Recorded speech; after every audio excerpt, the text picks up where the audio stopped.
Tim from Euro 6 Studios. Today in this video I'm going to show you how to sync your iPhone to your iPad.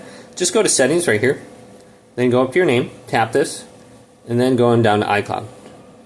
Then you have to look at the storage. You only get 5 gigabytes of storage, so if you go beyond that you're going to have to buy more. But to do this, go to save to iCloud right here, and you have to do this both on your iPhone and your iPad and make sure it's turned on. So if you go to iCloud Photos, you could try turning this off if you have limited storage space. But just go to download and keep originals before you do that first. So just make sure this is turned on, sync to iPad, and then go down this entire list right here and just make sure synced is turned on for every different option under here.